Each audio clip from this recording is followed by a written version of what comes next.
Hello दोस्तों, सभी को नमस्कार। आइए देखते हैं कि आज 6 जून 2026 की आज आज के दिन की न्यूज़ की एनालिसिस करते हैं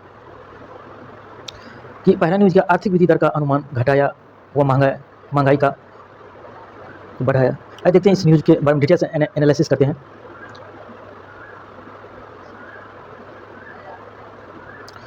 भारतीय रिजर्व बैंक की मौद्रिक नीति समिति के फैसलों और आर्थिक अनुमानों के बारे में जानकारी दी गई कि मुख्य बिंदु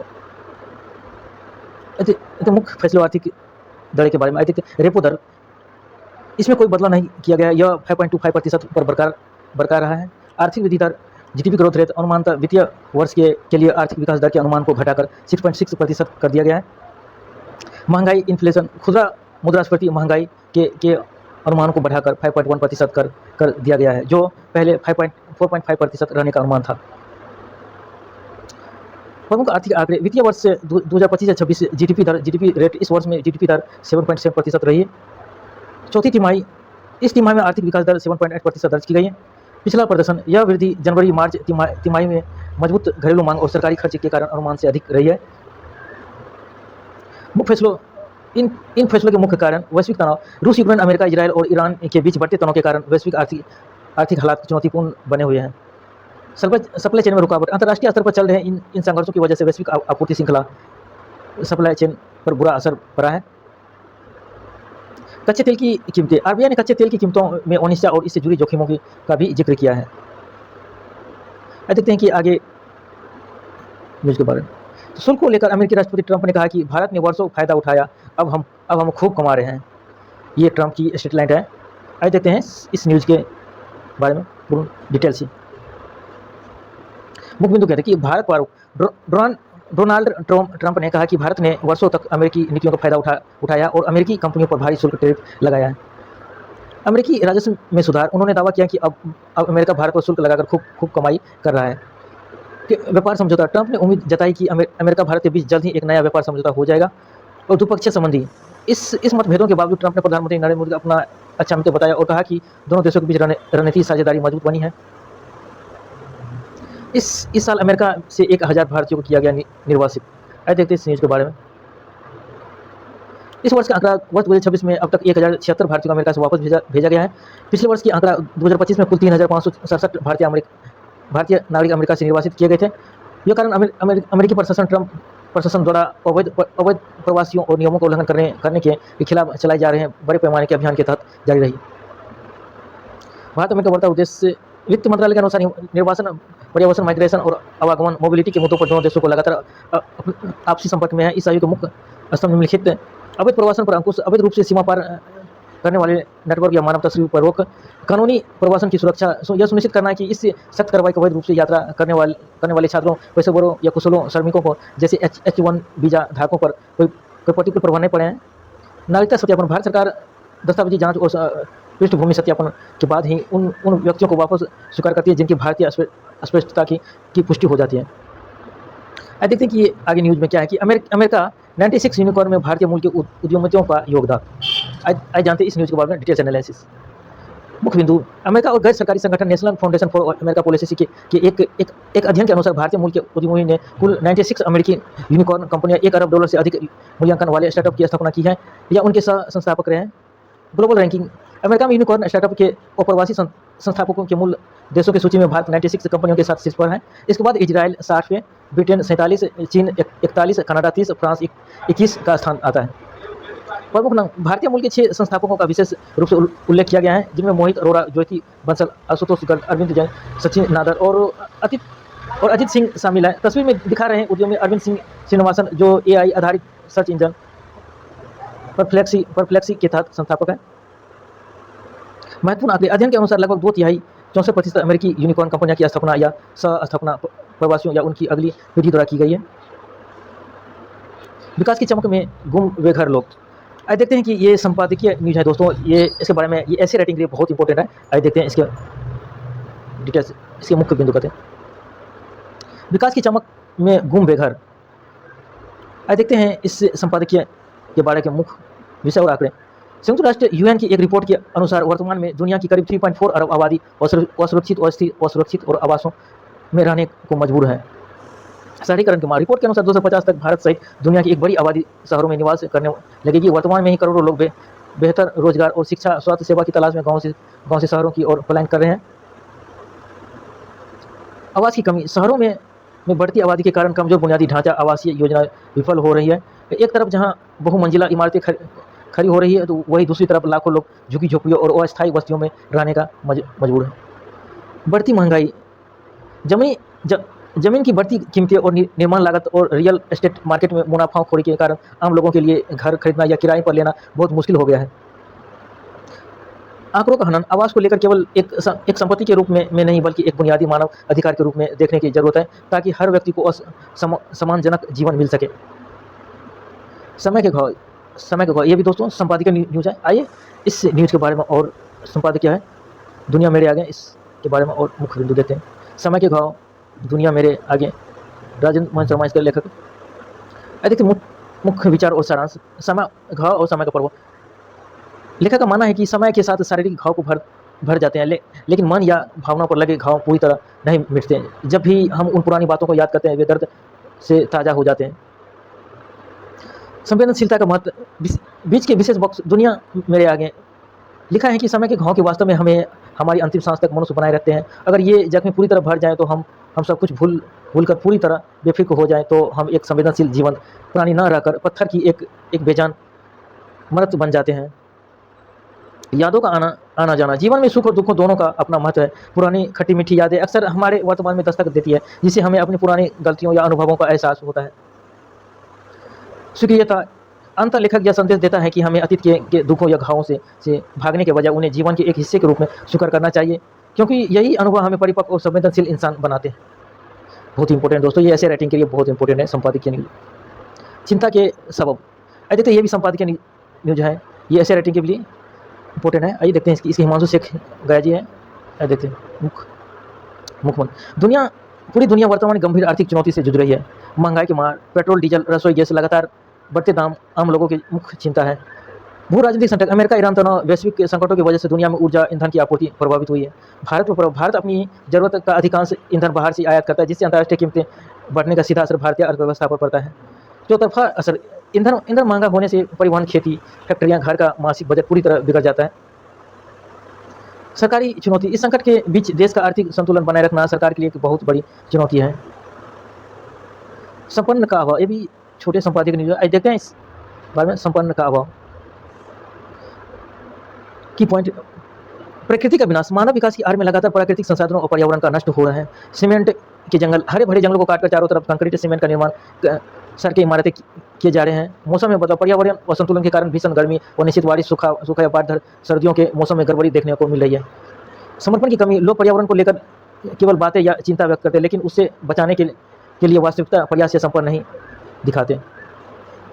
भारत ने वर्षों फायदा उठाया, हम खूब कमा रहे। ये डोनाल्ड ट्रंप का स्टेटमेंट है दोस्तों, जो उसके कुछ अतिरिक्त बच गए थे न्यूज़, उसके बारे में आइए जानते हैं कि इस न्यूज़ को पूरे हेडलाइंस।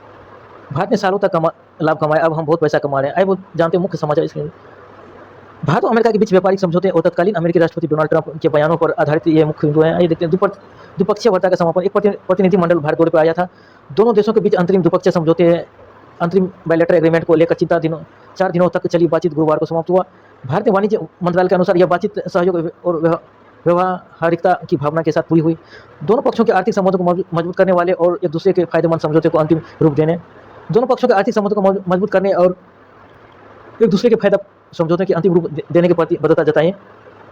हार्वे डेविडसन मोटरसाइकिल का मुद्दा।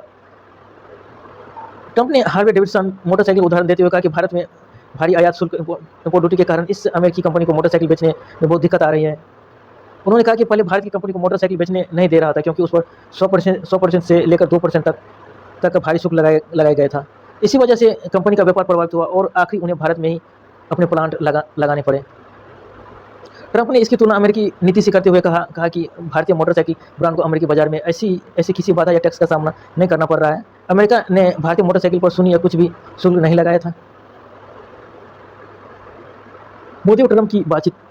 ट्रंप ने तत्कालीन प्रधानमंत्री नरेंद्र मोदी के साथ 7 फरवरी को फोन पर बातचीत हुई, जिसकी जिक्र किया गया। इस बातचीत दोनों देशों के संयुक्त राष्ट्र बयान के द्विपक्षीय समझौते के अंतिम समझौते की रूपरेखा तैयार की गई थी। इस समझौते तहत अमेरिका ने भारत से आयात होने वाली वस्तुओं को लगभग शुल्क को 50% घटाकर 18% करने पर सहमति जताई थी। मौद्रिक नीति समीक्षक जारी, भारतीय रिजर्व बैंक के गवर्नर ने कहा, भारत की आर्थिक स्थिति मजबूत, नीतिगत उपायों से पूंजी प्रवाह को मिलेगा बढ़ावा। आइए देखते हैं इस न्यूज़ के बारे में डिटेल एनालिसिस करते हैं। अगले वित्त वर्ष में फिर से 7% की दर से बढ़ेगा भारत, नागेश्वर। आइए देखते हैं भारतीय रिजर्व बैंक आरबीआई की जून 2026 की मौद्रिक नीति समीक्षा देश की मजबूत आर्थिक नीति स्थिति जुड़े विभिन्न पहलुओं पर प्रकाश डाला है। लेकिन प्रमुख आर्थिक संकेतों के लिए महत्वपूर्ण नियमों का विवरण दिया गया है। मुख्य बिंदु नीतिगत घोषणा है। ब्याज दरों में कोई बदलाव नहीं। आरबीआई ने 26वीं गवर्नर संजय मल्होत्रा की अध्यक्षता में मौद्रिक नीति समिति एमपीसी के सर्वसम्मति से नीतिगत रिपोर्टों को 5.25% पर अपरिवर्तन रखने का निर्णय लिया गया है। मुद्रास्फीति महंगाई का अनुमान वित्तीय वर्ष 2026 से 27 के लिए उपभोक्ता मूल्य सूचकांक सीपीआई आधारित खुदरा महंगाई दर का अनुमान 50% तक अंक बढ़ाकर 5.1% कर दिया गया है। वैश्विक स्तर पर कच्चे तेल की बढ़ती कीमतों और अन्य घटकों के कारण इसमें बढ़ोतरी देखी गई है। जीडीपी वृद्धि दर का संशोधित अनुमान, केंद्रीय बैंक ने वर्ष 2026 से 27 के लिए देश की वास्तविक जीडीपी वृद्धि दर जीडीपी ग्रोथ फोरकास्ट के अनुमान को पहले के 6.9% से घटाकर 6.6 कर दिया गया। वैश्विक अनिश्चितताओं के बावजूद भारत की आर्थिक स्थिति अभी भी बेहतर मजबूत बनी हुई है।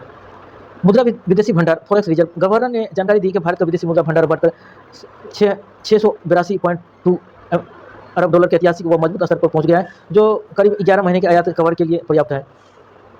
पूंजी प्रवाह को बढ़ावा, विदेशी पोर्टफोलियो निवेशकों, एफपीआई और प्रवासी भारतीय एनआरआई ओसीआई के निवेशकों नियमों के ढील देकर फुली एक्सेसिबल रूट एफएआर के दायरे को बढ़ाकर देश में वित्तीय पूंजी के प्रवाह को बढ़ाने के लिए नए नीतिगत उपाय किए गए हैं।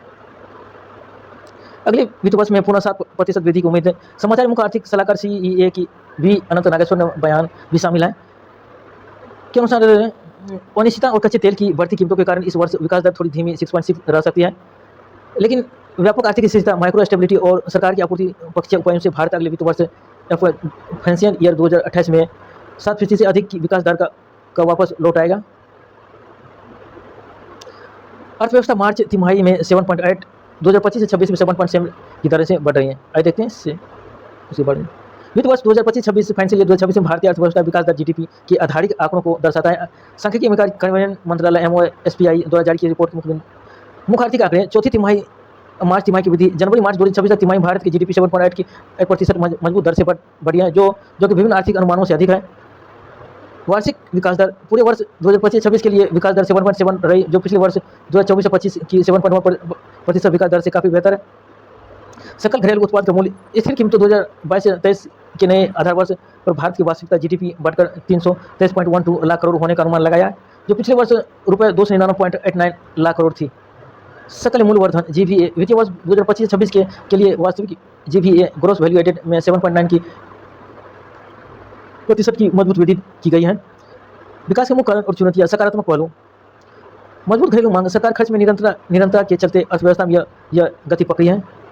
निर्माण, मैन्युफैक्चरिंग, निर्माण और सेवा क्षेत्र, सर्विस क्षेत्र, कंस्ट्रक्शन के बेहतर प्रदर्शन से तिमाही पूरे वर्ष में मुख्य योगदान।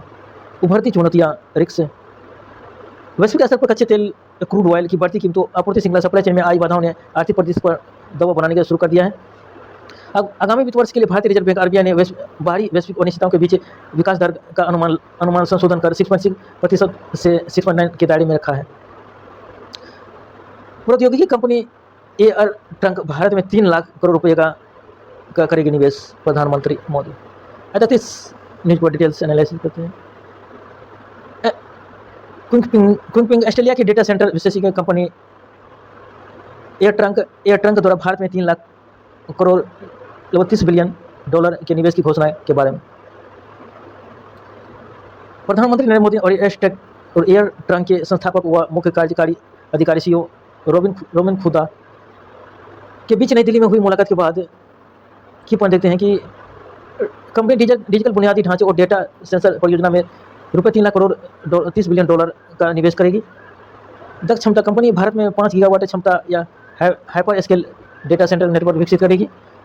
समय सीमा, भारी भरकम निवेश चरणबद्ध तरीके से साल 2030 तक पूरा करने की योजना। तकनीकी प्रोग्राम, प्रधानमंत्री ने सोशल मीडिया पर कहा कि निवेश से भारत क्लाउड कंप्यूटिंग और आर्टिफिशियल इंटेलिजेंस के बड़े वैश्विक केंद्र के रूप में स्थापित होगा। आर्थिक और इस बड़े निवेश से आपूर्ति श्रृंखला को मजबूत मिलेगी, नवाचार को बढ़ावा मिलेगा, देश बड़ी संख्या में रोजगार के अवसर पैदा होंगे। अभी देखते हैं एयर ट्रंक के बारे में। एयर ट्रंक एवं प्रमुख hyper scale data centre processing company जो एशिया पैसिफिक और मिडिल ईस्ट एपीएमई क्षेत्र में बड़े क्लाउड और व्यवसायिक ग्राहकों को अपनी सेवाएं देती हैं। कंपनी वैश्विक निवेश fund black stone Canada pension plan investment board द्वारा समर्थित है। कंपनी हाल ही में लुमिया क्लाउड इंफ्रा का अधिग्रहण करने भारतीय बाजार में कदम रखा है, जिसके तहत मुंबई, चेन्नई, हैदराबाद में इसका पहले से ही 600 मेगावाट का विकास पाइपलाइन नेटवर्क मौजूद है। भारत 2060 तक वैश्विक जीडीपी हिस्सेदारी में चीन को पछाड़ देगा। देखते हैं इस न्यूज़ को डिटेल। भारत 2060 तक वैश्विक जीडीपी क्रय शक्ति समता पीपी हिस्सेदारी में चीन को पीछे छोड़ देगा। आई थिंक मुख्य बिंदु तुलना का आधार अनुमान क्रय शक्ति समानता परचेजिंग पावर पैरिटी पीपीपी के आधार पर वैश्विक सकल घरेलू उत्पाद जीडीपी में हिस्सेदारी को लेकर लगाया गया है। अनुमान का समय वर्ष 2060 के आसपास भारत द्वारा चीन को पीछे छोड़ने की संभावना है। रिपोर्ट के निर्माता यह रिपोर्ट शोध संस्थान वर्ल्ड इक्वालिटी लैब WIERL से जुड़े शोधकर्ताओं के द्वारा तैयार की गई, जो पेरिस स्कूल ऑफ इकोनॉमिक्स में स्थित है। चीन की अर्थव्यवस्था और जनसंख्या में गिरावट। वर्तमान वैश्विक जीडीपी पीपीपी में चीन की हिस्सेदारी लगभग 20% है, जो अमेरिकी की तुलना में करीब 1/3 अधिक है।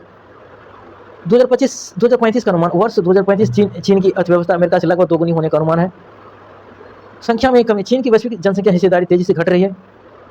वर्ष 2045 से दुनिया की कुल आबादी का लगभग 25% थी और वर्ष 2025 में घटकर 70% रह गई है। वर्ष 2100 तक इसके 8% से भी कम रह जाने के अनुमान है।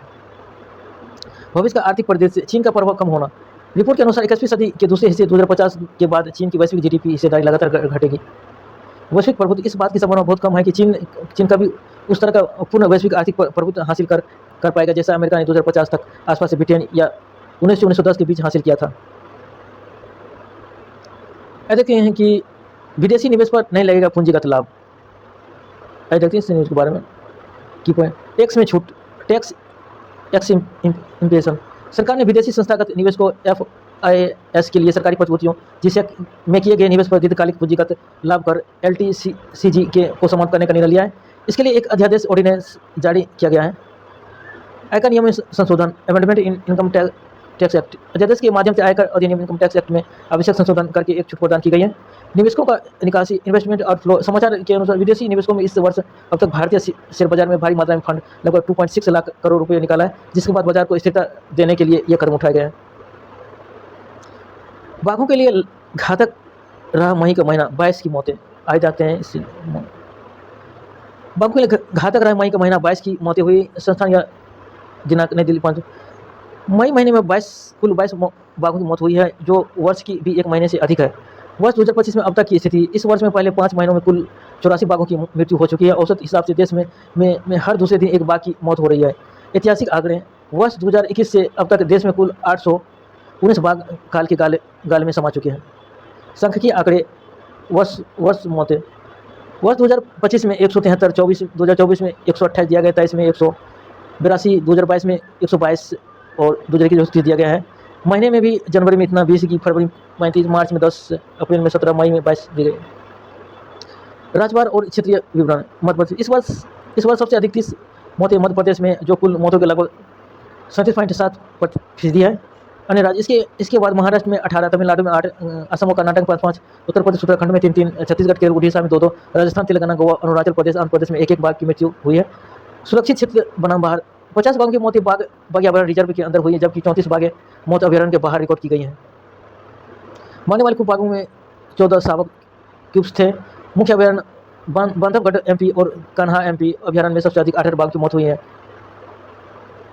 भारत चीन संबंधों में हस्तक्षेप नहीं करेगा रूस। भारत को ASU-47 स्टेल्थ जेट का प्रस्ताव। देखते हैं इस न्यूज़ के बारे में। भारत चीन संबंधों में हस्तक्षेप नहीं करेगा रूस। रूस के राष्ट्रपति व्लादिमीर पुतिन ने सेंट पीटर्सबर्ग में अंतर्राष्ट्रीय समाचार एजेंसी प्रमुख के साथ बातचीत के दौरान स्पष्ट किया कि रूस भारत और चीन के आपसी द्विपक्षीय संबंधों में कोई दखल नहीं देगा। मुख्य बिंदु देखते हैं कि मामलों में सामान्य। पुतिन ने कहा कि भारत और चीन दोनों ही बेहतर जिम्मेदार देश है। दोनों अपनी समस्या को शांतिपूर्ण तरीके से सुलझाने में पूरी तरह सक्षम है। नेताओं की प्रशंसा उन्होंने भारत प्रधानमंत्री नरेंद्र मोदी, चीन के राष्ट्रपति जिनपिंग को बेहतर समझदार नेता बताया। दोनों कम करने के प्रयास। लेकिन उन्हें कहा कि साल 2020 में गलवान घाटी में हुई गतिरोध के बाद दोनों देशों के बीच उपजे सैन्य और राजनीतिक तनाव को बातचीत के जरिए समाधान बनाए कि निरंतर प्रयास चल रहे हैं। रक्षा परिषद भारत को SU-57 स्टील्थ जेट का प्रस्ताव। रूस ने भारत को अपने अत्याधुनिक 5वीं पीढ़ी के लड़ाकू विमान SU-57 की आपूर्ति करने का प्रस्ताव दिया है। इसके साथ ही दोनों देशों के बीच लड़ाकू विमान के सह उत्पादन ज्वाइंट प्रोडक्शन की संभावना के संकेत भी दिए गए हैं। मुख्य बिंदु सह उत्पादन पेशकश। पुतिन ने संकेत दिए हैं कि यदि दोनों देश रणनीति साझेदारी के तहत सहमत होते हैं तो इस बेहद आधुनिक लड़ाकू विमान का निर्माण संयुक्त रूप से भारत में भी किया जा सकता है। स्वदेशी कार्यक्रम पर प्रभाव। भारत पहले से ही अपने 5वीं पीढ़ी के विमान कार्यक्रम AMCA advance media combat aircraft पर काम कर रहा है। रूस का प्रस्ताव भारत के रक्षा विकल्पों को मजबूत कर सकता है। भारत की ऊर्जा विविधीकरण रणनीति में वेनेजुएला की अहम भूमिका पूरी। आइए देखते हैं इस न्यूज़ के बारे में डिटेल से एनालिसिस करते हैं। शीर्षक भारत और ऊर्जा विविधीकरण रणनीति में वेनेजुएला की अहम भूमिका। केंद्रीय मंत्री हरदीप सिंह पुरी और वेनेजुएला की कार्यकारी राष्ट्रपति डेल्सी रोड्रिगेज गोमेज बातचीत समझौते के मुख्य विवरण। द्विपक्षीय संबंध। केंद्रीय मंत्री हरदीप पुरी ने कहा भारत और वेनेजुएला के संबंध लंबे समय से मजबूत और ऐतिहासिक रहे हैं। ऊर्जा क्षेत्र में समर्थन। भारत वेनेजुएला के ऊर्जा क्षेत्र के पुनर्निर्माण रिकंस्ट्रक्शन के प्रति अपना मजबूत समर्थन दोहराया है। भारतीय कंपनी ने वेनेजुएला में अपनी निवेश भागीदारी के लिए पूरी तरह तैयार है। ऊर्जा विविधीकरण। भारत ने अपनी ऊर्जा सुरक्षा डाइवर्सिफाई बनाने के लिए वेनेजुएला के ऊर्जा व्यापार को मजबूत करने की इच्छा जताई। वेनेजुएला का आमंत्रण। वेनेजुएला की कार्यकारी राष्ट्रपति ने भारत को एक वैश्विक साझेदारी बताते भारत की कंपनियों को वेनेजुएला के तेल और गैसों में निवेश और सक्रिय भूमिका निभाने के लिए आमंत्रित किया है। भारतीय रिफाइनरी की क्षमता। लेकिन वेनेजुएला के पास दुनिया का सबसे बड़ा कच्चे तेल का भंडार है। भारत के उन्नत शोधन उद्योग एडवांस रिफाइनरी इंडस्ट्री के वेनेजुएला के भारी कच्चे तेल हैवी क्रूड ऑयल को प्रभावी ढंग से संसाधित प्रोसेस करने में पूरी तरह सक्षम है। श्रीलंका के रूमेश देखते दोस्तों, ये श्रीलंका के रूमेश ने 100 मीटर की भाला फेंक नीरज को पीछे छोड़ दिया है। ये खेल न्यूज़ है दोस्तों, इसके बारे में देखते हैं। खेल news. Tennis Alexander Julen final में। जर्मनी के टेनिस खिलाड़ी अलेक्जेंडर कोविच ने फ्रेंचाइजी ओपन पुरुष एकल सेमीफाइनल में। दोस्तों इस न्यूज़ ये खेल न्यूज़ है, अब इसको अच्छे से देख लें। तो ये दोस्तों थैंक यू। आज के दिन इस न्यूज़ में इतना तक। अगले दिन देखें अगले न्यूज़ में।